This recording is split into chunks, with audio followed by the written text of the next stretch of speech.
চলতি মৌসুমে যদিও রিয়াল মাদ্রিদ ভালো ভাবে শেষ করতে পারেনি, অনেক চড়াই উতরাই পার করতে হয়েছে, কিন্তু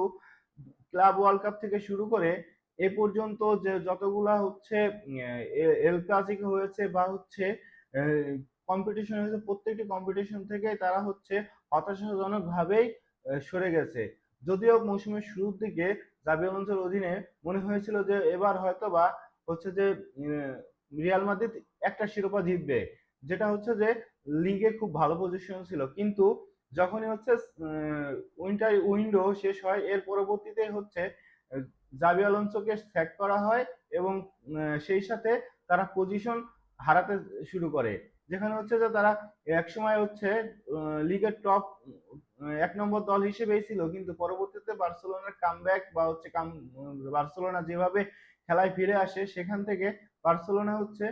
লিগ শিরোপা জিতে এবং হচ্ছে যে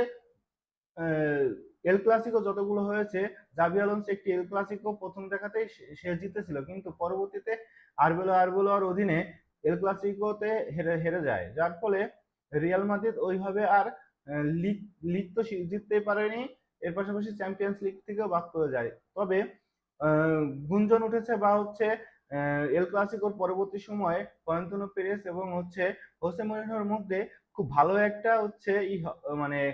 কথাবার্তা হয় এবং প্রজেক্ট দাঁড় করাতে যাচ্ছে হোসে মরিনহো নিশ্চিতভাবে বলা যায় যে হচ্ছে পরবর্তী রিয়াল মাদ্রিদের কোচ খুব শীঘ্রই হচ্ছে, এই সপ্তাহে তো ঘোষণা হলো না, আগামী সপ্তাহে খুব সম্ভবত ঘোষণা আসতে পারে হোসে মরিনহো হচ্ছে রিয়াল মাদ্রিদের পরবর্তী ম্যানেজার। এবং হোসে মরিনহো হচ্ছে কোনো রিস্ক নিতে চায় নাই, তিনি চাচ্ছেন যে হচ্ছে জাবি আলোনসোকে 1 বছরের আগেই হচ্ছে যে তাকে স্যাক করা হয়েছে সে জায়গা থেকে তিনি চাচ্ছেন যে হচ্ছে 2 বছরের জন্য থাকতে। তো তিনি ফ্লরেন্তিনো পেরেসের সাথে এভাবে ডিল করতেছে যে হচ্ছে তিনি 2 বছর থাকবেন এবং তার যে ইচ্ছা ছিল যে হচ্ছে